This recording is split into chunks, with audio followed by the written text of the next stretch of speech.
Hello दोस्तों, welcome back. तो आज हम द हेवनली आइडल का एपिसोड 9 देखेंगे। बाकी सारे एपिसोड्स की लिंक आपको डिस्क्रिप्शन में मिल जाएगी, तो वीडियो को लाइक और चैनल को सब्सक्राइब ज़रूर करिएगा।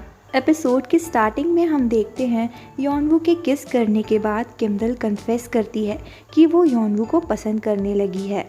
और यॉनवू के जाते ही वो शर्मा जाती है, सोचती है कि मुझे ऐसा नहीं कहना चाहिए था। और यॉनवू इतना ज़्यादा नर्वस था कि उसके पैर कांपने लगते हैं और वो सीढ़ियों से गिर जाता है। और हम वहाँ एक परछाई देखते हैं जो कि छुप कर फोटोज क्लिक कर रही थी। अगले सीन में बेटर लिव के कंटेस्टेंट्स को अपनी फीलिंग कन्फेस करनी थी। रेकिन कन्फेस करते हुए कहता है कि मैं बाकी कंटेस्टेंट से निपट लूँगा, जिससे यॉनवू को शक होता है कि शायद उसकी और मैंगबू सिन की जान को खतरा है।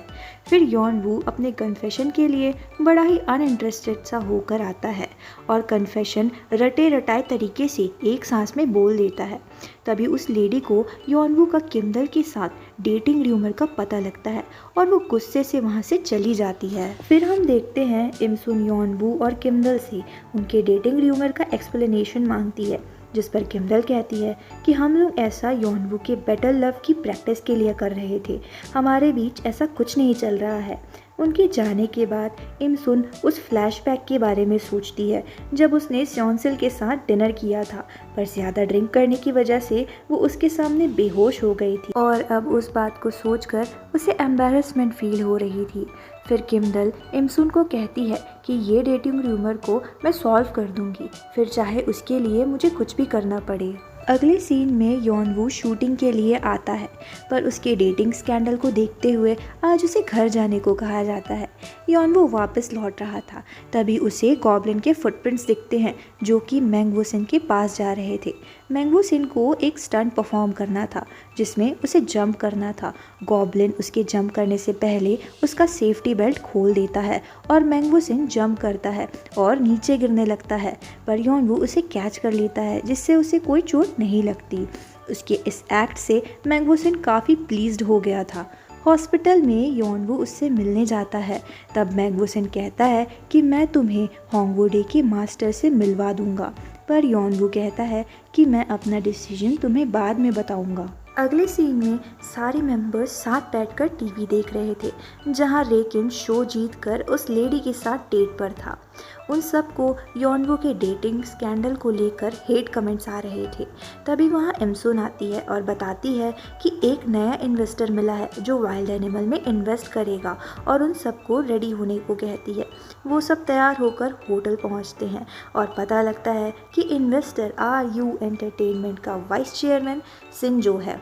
वो सबसे मिलता है और यॉनवू से अकेले बात करने को बाहर आता है। सिंजो कहता है तुमने 2 जान बचाई है, जिसके बदले में मैं 2 जान लूँगा।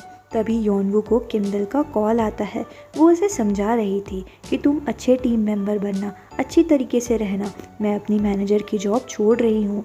किम्दल ने डेटिंग र्यूमर के सारे ब्लेम खुद पर ले लिए थे और उसके ऑफिस से बाहर आते ही फैंस उस पर अटैक करने लगते हैं।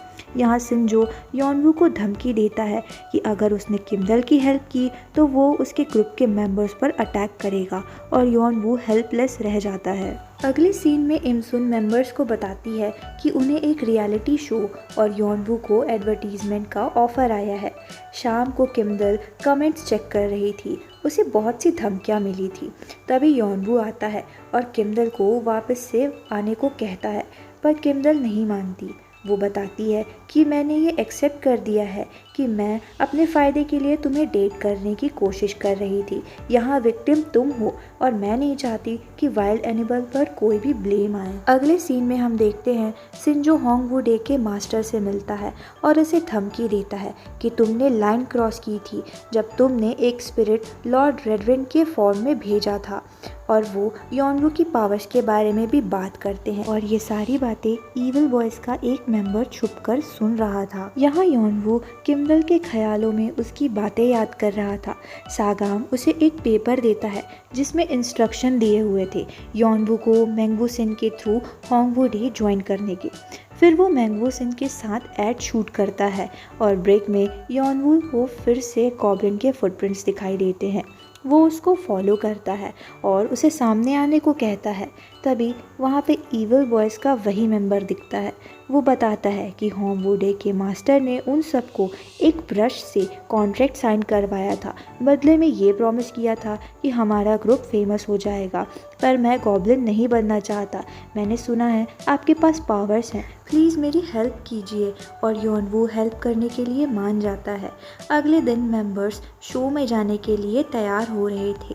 जब वो शो के लिए पहुंचते हैं तो उन्हें पता लगता है कि उनके फैंस पहले से भी ज़्यादा बढ़ गए हैं और योनवू को रियलाइज़ होता है कि वो किमडल को मिस कर रहा है। यहाँ हम सिंजो को देखते हैं जो कि बिल्डिंग के टॉप पर जाता है और वो लोग जो योनवू की एडवर्टाइज की हुई कैंडी खाए थे उन लोगों को अपने ब्लैक मैजिक से बेहोश कर देता है। यहाँ शूट ख़त्म होने के बाद योनवू मैंगवो सिन से अपना फ़ोन वापस मांगता है जो कि उसने बोरो किया था। योनवू सिन उस कैंडी की एजेंसी पहुंचता है जो कि बंद पड़ी थी और वहाँ लोग गुस्से में योनवू को ब्लेम करते हैं। इमसुन उन दोनों को वहाँ से बाहर निकालती है और सारी बातें बताती है। तभी योनवू देखता है कि मैंगवो सिन प्रेस कॉन्फ्रेंस दे रहा है जिसमें वो कहता है कि योनवू ने उसके साथ में ऐड करने के लिए उसे धमकी दी थी और योनवू के चैट्स के एविडेंस भी दिखाता है। योनवू मैंगवो सिन की चाल समझ जाता है। वो वापस घर आता है जहाँ उसे लोगों की गालियाँ सुनाई देती हैं। फिर वो सागाम के साथ हॉस्पिटल जाता है।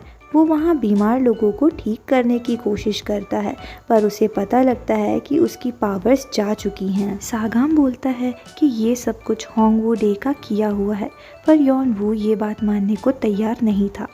योनवू वॉक के लिए जाता है और फिर वो इविल वन से मिलता है। योनवू कहता है कि तुम मुझे मारना चाहते थे तो मुझे मार डालो, बदले में तुम उन सबको छोड़ दो। सिंजो कहता है तुम इतना बड़ा सेक्रीफाइस कर रहे हो जबकि तुम प्रीस्ट कहलाने लायक भी नहीं हो। तुमने अपनी पावर्स इसीलिए खोई है क्योंकि तुम्हारे दिल में लॉर्ड रेडविन की जगह अब कोई और है। जाओ तुम खुद मर जाओ। फिर वो योनवू को धक्के देकर बाहर निकालता है और योनवू दर्द में तड़पता है। तो इसी के साथ एपिसोड होता है ख़त्म। हम मिलेंगे अगले एपिसोड में। वीडियो को लाइक और चैनल को सब्सक्राइब ज़रूर करिएगा।